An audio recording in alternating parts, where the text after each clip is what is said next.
What a do, jive turkeys, and welcome back to the Controversity. I'm your host, Ian Elliott-Carter, and to the right of me, we have the most beautiful gal in the world, Toddy Wilson. Hello. And look, we're in a new studio. Doesn't it look so bootylicious? I was describing her, not the studio. A lot of the things that have been going on recently due to the virus, a lot of companies are shutting down, a lot of businesses are shutting down, some of them temporarily. Right now, it's not looking good for the movie industry because the movie industry is not only the theaters are shutting down, the releases of these upcoming movies are not coming out; they're being pushed back, and not just the movie theaters, but the studios are suffering. To give you a little backstory, the Hollywood Reporter claims that the movie industry will face a $5 billion, not million, with a B, billion. $5 billion loss this year, and apparently 170,000 people in the film industry are losing their jobs this year, and rumors are floating around that AMC will also be shutting down for good.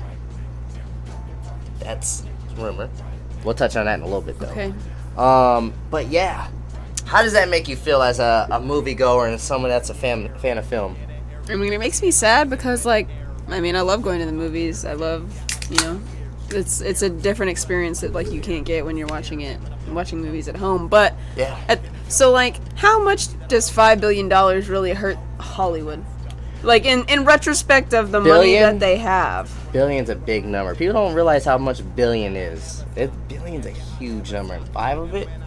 I get that, but, I get that that's a lot, but they're paying their top actors millions of dollars, so they've got money. They have it until they don't, though. $5 billion. How much is Hollywood worth? How much do they have in their pocket? How much does that hurt them? Is what I want to know. I do not know how much because Hollywood's worth. $5 billion obviously sounds like a hell of a lot to us, but I don't know.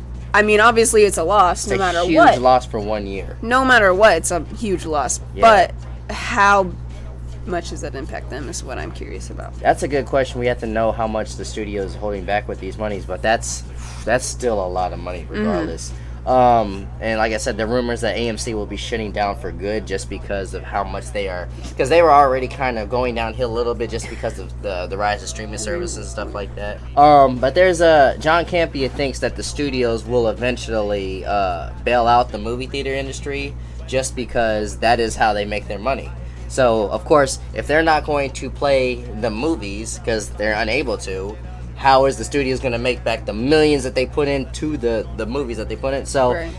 He thinks that Warner Brothers, Disney, all the big studios will eventually be like, all right, all the debt that the movie theaters are going through, we're going to pay that, put that out of pocket. Which that does make sense because why would you? They got their streaming services, but those streaming services are like candy compared to these steak and other meats that they put their money in for these big budget movies. So I feel like after everybody is good to go out again, social distancing is not required anymore. I feel like everyone will, the movie industry will then be booming because it's something that people haven't been able to do and they missed out on all these movies and now they're trying to catch up and so it's not going to be they're not going to make their money. Well, they will eventually make their money. The loss is still going to be there. It's just not going to be the time when they wanted it. The loss will still be there, but yeah, it's going to take time to get that money back. But you're right. Not even just the movie theaters, but everything that people enjoy doing. Right. They're going to be like, boom, boom. This is going to be a boomer part of society with everything that people love. Any sort of entertainment, any sort of events or amusement parks, everything is going to be everything's going to go making a lot of money after this. I think they will skyrocket. But I don't think they're going to make the $5 billion back immediately. Yeah. But no, I do think that it's going to be an all-time high.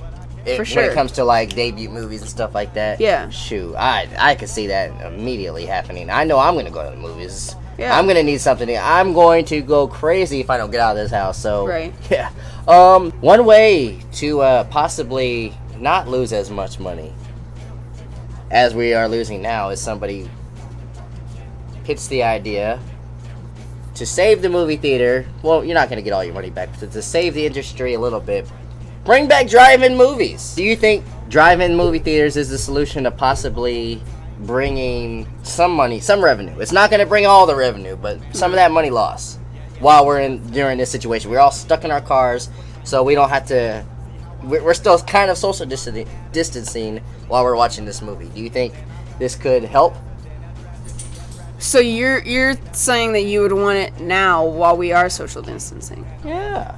So I think that in retrospect that would be a really, really cool idea, but at the same time I feel like they wouldn't do that because bathrooms, ticketing, things like that, where you do have to possibly come into contact with other people. The only way you're ticketing, if you're going through the drive-thru, you could do the ticket through like one of those things. When we did go to the Kells thing, they gave us tickets in a little booth. So we're still in our car. But they still touched the tickets.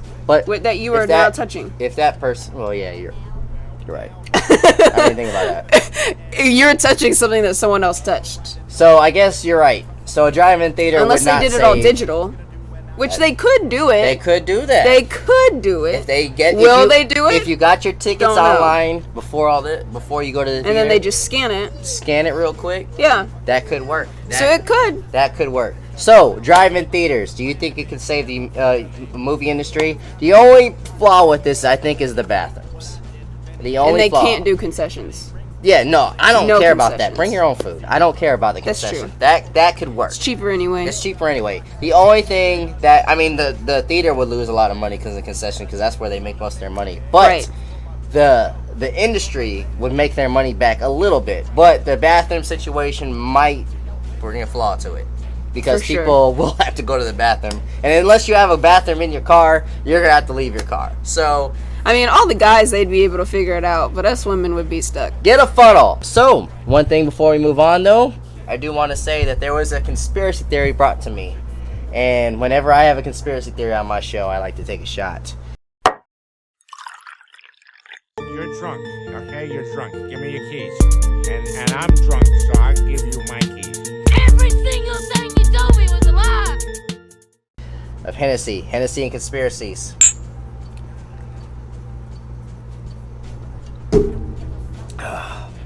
Tastes like high school.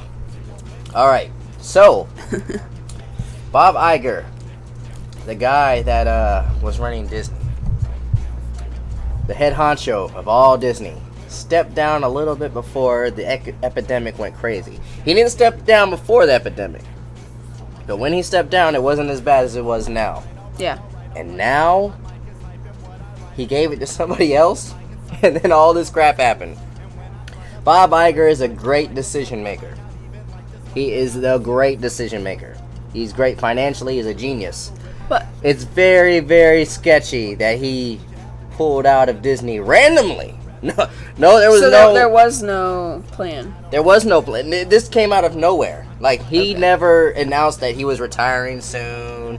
It was just one day, he was just like, all right, well, I'm going to pass it down to, I forgot who they're passing it down to. Seems like a guy that knows what he's doing, though. He's someone else that's been in the business for, like, a long time. Absolutely. Like 30 years or something. But it is weird that it just, at one part, randomly, hey. Another Bob, I think. Another Bob, yeah. Just, hey, I'm done. See you guys later. And then, a couple weeks later, all this happens. Mm-hmm. Coincidence? Or did Bob Iger know something was happening financially? Did he know a little bit what was going to come in the future? Maybe he just wasn't as dumb as the people we have in the White House. Maybe. I mean, but that's He's obviously a pretty smart man. He runs Disney. That's a very low bar, Toddy. A huge epidemic going on, you know. It wasn't huge when he quit, though. But maybe he was actually listening to the things that people were saying and paying attention to how bad it was in China and realizing that it could. He saw this all coming? Yeah. Toddy thinks he saw it all coming. I agree. That's the conspiracy theory. That is the conspiracy theory I'm pitching. What are we debating here? That is what I'm pitching here. He saw this all coming, and he got the F out of there. He said, that's already getting to you, huh? Shut up. Maybe me too. I don't know.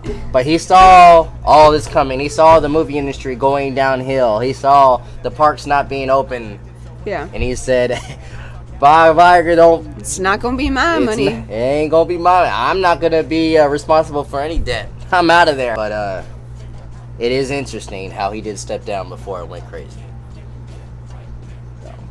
Let us know in the comments. Do you think Bob Iger knew this was coming, or do you think it was all sheer coincidence? Do you think the movie industry is doomed for good? Do you think there's a way out of this? Do you think that they should bring back drive-in theaters? Let us know in the comments. Love, peace, and trick and grease, and help keep a brother off the streets by subscribing to the channel. Peace.